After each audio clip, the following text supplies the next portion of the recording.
की एफआईआर भी बड़ी मुश्किल से 6 घंटे के बाद जाके हुई है, वो भी बड़ा ज़ोर लगा के। वो बंदे एफआईआर कर ही नहीं रहे थे आगे पीछे। एफआईआर में यही है कि अजलान को डायरेक्ट चार्ज किया गया है, वो छोटे भाई ने खुद देखा है। तो वहाँ पे लोगों ने चूँकि वो उसे जानता नहीं था, वहाँ पे लोगों ने ये बताया है कि ये अजलान है। तो वो बकौल उसने ये कहा कि मेरी उस पर नज़र पड़ी है, तो वो मेरे सामने आए, मैं उसे पहचान सकता हूँ। कि अभी छोटे भाई का एक कंधा टूटा हुआ है जी, 3 पसलियाँ टूटी हुई हैं, उसका जिगर डैमेज है, उसके फेफड़े डैमेज है। 2 दिन पहले उसके फेफड़ों का ऑपरेशन हुआ है, लेकिन अभी उसके फेफड़ों में पस पड़। मुझे 5 लाख रुपए ऑफ़र की गई थी कि आप 5 लाख रुपए ले। जो फौत हुए हैं उनके वारसान के साथ इनका कंप्रोमाइज़ हो गया है। तो अस्सलाम वालेकुम जी, जैसे आपको पता है मैंने पिछली वीडियो में अपनी में आपको एक कशमाला तारिक इंसिडेंट केस के विक्टिम की फ़ैमिली के साथ बात करवाई थी, और दूसरा एक खाली बिस्तर मैंने आपको दिखाया था और कहा था कि ये मरीज़ जो है वो दूसरी वार्ड में शिफ्ट कर दिया गया, और इसके लवाहिकीन से भी आपकी बात करवाऊंगी। आज एक अहम मौका भी था, आज दिन था कि पेश होना था, और उनके भाई मुझे मिल गए हैं कोर्ट के बाहर, सेशन कोर्ट के बाहर, और इनसे पूछते हैं कि क्या डेवलपमेंट है, आज क्या हुआ है और इनको क्या ऑफ़र आई थी अभी तक की, और ये क्या करने जा रहे हैं जी। बिस्मिल्लाहिर्रहमानिर्रहीम। आज हमारी तारीख़ मुकर्रर थी जी। हम यहाँ पे कोर्ट में आए हैं सुबह तकरीबन 8:30 बजे। तो हमें कोर्ट से ये बताया गया था कि जो हमारे पुलिस साहिबान हैं उन्होंने 1 हफ़्ते का टाइम मांगा कि हमारे पास जो इसकी तफ्तीश है वो मुकम्मल नहीं है। और दूसरा हमें ये बताया गया था कि इनमें 3 जो बंदे हैं जो फौत हुए हैं उनके वारसान के साथ इनका कंप्रोमाइज़ हो गया है। तो फिर हमें 2 बजे का टाइम दिया गया था, हम 2 बजे तक वेट करते रहे हैं। अभी हम पेश हुए हैं, उसमें से 2 बंदों ने अदालत में लिख के दे दिया है कंप्रोमाइज़, 2 बंदों ने। तो हमारी तरफ से, चूँकि मैं मुजीबर रहमान का बड़ा भाई हूँ, वो ज़ख्मी है, मेरी तरफ से वकालतनामा लग गया है।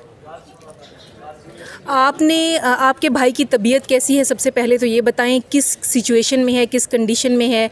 आज ऑलमोस्ट 15 दिन हो गए हैं, इससे पहले कितनी दफ़ा आपसे पूछा गया, क्या ऑफ़र्स हैं? हाँ, उसमें जी उसकी जो तबीयत है वो तो ठीक नहीं है। 3 दिन पहले उसका फेफड़ों का ऑपरेशन हुआ था और उसके फेफड़ों में पस पड़ गई थी, लेकिन वो जून की तू अभी तक पिम्स हॉस्पिटल में है। अभी इंशाल्लाह हम इसे कोशिश कर रहे हैं कि हम यहाँ से पेशावर में शिफ्ट कर लें। तो जहाँ तक बात हमारे साथ कंप्रोमाइज़ की बात है, मुझे 5 लाख रुपए ऑफ़र की गई थी कि आप 5 लाख रुपए लें और कंप्रोमाइज़ लिख के दे दें।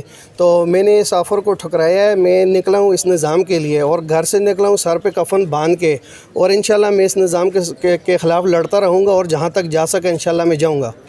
शहीद हो गए थे जो बच्चे, उनके लवाहिकीन ने भी आना था, तो उनमें से अभी कितनों से आपकी मुलाकात हुई है, किसी से आपने बात की है? क्योंकि एफ़आईआर आपकी तरफ से दर्ज कराई गई थी। हाँ, उनमें से जी जो 3 वारसान हैं उनके साथ मेरी बाकायदा बात हुई है, और मैं वक्तन फ़वक्तन उनके साथ राब्ते में था। लेकिन मेरा ख़्याल है कि उनको ब्लैकमेल करके, उनके ऊपर प्रेशर डाल के, क्योंकि वो सादा लोग हैं, तो उनके ऊपर प्रेशर डाल के अदालत में 2 बंदों से कंप्रोमाइज़ लिखवाया गया है जी। जो तीसरी फैमिली जो आप बात कर रहे हैं उनके बारे में, उनसे कोई बातचीत हुई है आपकी? जी हुई है। फ़िलहाल तो वो यही कह रहे हैं कि हमारा कोई कंप्रोमाइज़ नहीं है। अब नेक्स्ट डेट पे 24 डेट हो गई है, अब नेक्स्ट डेट पे ही पता चलेगा कि आगे क्या होता है। आपके भाई का क्या मौक़िफ़ है? देखें जी, भाई तो ज़िंदगी और मौत की कश्मकश में पड़ा हुआ है। मैं उसका बड़ा भाई हूँ, जो भी करूँगा मैं ही करूँगा। मैं तो यही कहूँगा कि मैं इंशाल्लाह जहाँ तक जा सका इंसाफ के लिए जाऊँगा, मैं छोड़ता नहीं हूँ। आप लोग कितने बहन भाई हैं? कफ़ालत का क्या ज़रिया है? और 15 दिन से जो ज़ेरे इलाज है आपका भाई, तो उस वक्त कितनी दफ़ा आपको पूछा गया, आपके भाई के इलाज करवाने के बारे में पूछा गया, या सिर्फ केस ख़त्म करने का 5 लाख दिया जा रहा है? देखें जी, हम तो 5 भाई हैं, मैं सबसे बड़ा हूँ, और ये जो मुजीबर रहमान है ये सबसे छोटा है। अभी 3 माह पहले इसकी शादी हुई है, ठीक है जी। जहाँ तक कफ़ालत की बात है, तो ज़ाहिर सी बात है, शादीशुदा बंदा हो तो वो अपने ख़र्चे ख़ुद बर्दाश्त करता है। चूँकि ये सबसे छोटा है और इसके पास वालदा इसी के पास हैं, तो वो सब ख़र्चा इसी का है। हमारे साथ किसी किस्म की कोई हेल्प नहीं की गई, ना ही हमारी कोई माली मदद की गई है। हॉस्पिटल में जितना ख़र्चा होता है जी वो हम खुद कर रहे हैं। अभी तक हमारा तकरीबन 9 से 10 लाख रुपये ख़र्चा हो गया है, और अभी तक हमारे हाथ पे किसी ने आके 1 रुपया भी नहीं रखा जी। और ये जो आप कह रहे हैं कि आपको ऑफ़र हो रही है, ये इलाज के लिए हो रही है या सिर्फ केस ख़त्म कराने के लिए? नहीं, ये केस ख़त्म करवाने के लिए ऑफ़र हुई है जी। और आपकी जो ख़ातून हैं जिनसे आपकी भाई की शादी हुई है, वो क्या करती हैं? वो आई हैं या किसी से बात की है उन्होंने भी, या? नहीं, उसमें तो हम लोग पर्दे वाले लोग हैं जी, तो हमारी औरतें बाहर नहीं आती, तो वो घर में ही हैं, करती कुछ नहीं है जी। अब डॉक्टर्स ने क्या कहा है आपके भाई के लिए? देखें जी, डॉक्टर्स का तो वो तो यही कहते हैं हम ये करेंगे वो करेंगे, लेकिन हम यहाँ से पे बिल्कुल भी मुतमईन नहीं हैं। हमें अगर कोई इंजेक्शन भी लाना पड़ता है तो वो हम बाहर से लेके आते हैं। हमें हॉस्पिटल में इस तरह की कोई फैसिलिटीज़ नहीं दी गई जी। आपको क्या लगता है कि आपको इंसाफ मिलेगा? हाँ, देखें जी, ये बात तो कोर्ट तक है, लेकिन मुझे यहाँ तक पहुँच के उम्मीद नज़र नहीं आ रही जी। 3 लोग जो हैं वो ऑलरेडी कॉम्प्रोमाइज़ कर चुके हैं। एक ने कह दिया, जैसे डिसीज़ वो दूसरे विक्टिम फैमिली थी, उन्होंने कह दिया था कि हम इस मामले में पड़ते ही नहीं। तो क्या आपको लग रहा है कि आप अकेले रह जाएंगे, तो ये स्ट्रेंथ रह जाएगी इस केस में कोई? देखें जी, मेन बात तो ये है कि एफआईआर हमारी तरफ से है, मेरे भाई की तरफ से है, और वो इसमें चश्मदीद गवाह भी है। अगर दूसरे बंदे कंप्रोमाइज़ कर भी लेते हैं तो कम से कम मुझे मेरी सेहत पर उसका असर नहीं पड़ता, क्योंकि एफआईआर मेरी तरफ से है। और मैं बात वही है, अगर यहाँ से बीबीए उसकी कंफर्म हो जाती है, मैं हाई कोर्ट जाऊँगा, वहाँ से कंफर्म हो जाती है, मैं सुप्रीम कोर्ट जाऊँगा, मैं जहाँ तक जा सके इंशाल्लाह जाऊँगा जी। आपके साथ फैमिली आपकी खड़ी है? बिल्कुल जी, मेरे साथ खड़े हैं जी। ये एक्सीडेंट हुआ था, उसमें ये प्रॉब्लम हुई थी कि हमें वहाँ पे यहाँ पे इस्लामाबाद में मेरे छोटे भाई के दोस्त हैं, इनमें एक लड़का है जो फोत हुआ है। वो अपने भाई के पास आ रहा था रात को, वो वहाँ पे स्टे करते, तो दूसरे दिन इनका आगे वो था टेस्ट था, इन्होंने वहाँ जाना था। तो वहाँ से एक बंदे को पता चला, फिर हमें मानसेरा में कॉल की गई। हम लोग तो लेट आए हैं, तो हम लोगों की एफआईआर भी बड़ी मुश्किल से 6 घंटे के बाद जाके हुई है, वो भी बड़ा ज़ोर लगा के। वो बंदे एफआईआर कर ही नहीं रहे थे, आगे पीछे कर रहे थे। देखें जी, जहाँ तक बात है एफआईआर की, एफआईआर में यही है कि अजलान को डायरेक्ट चार्ज किया गया है। वो छोटे भाई ने खुद देखा है, तो वहाँ पे लोगों ने चूँकि वो उसे जानता नहीं था, वहाँ पे लोगों ने ये बताया है कि ये अजलान है। तो वो बकौल उसके उसने ये कहा कि मेरी उस पर नज़र पड़ी है, तो वो मेरे सामने आए, मैं उसे पहचान सकता हूँ।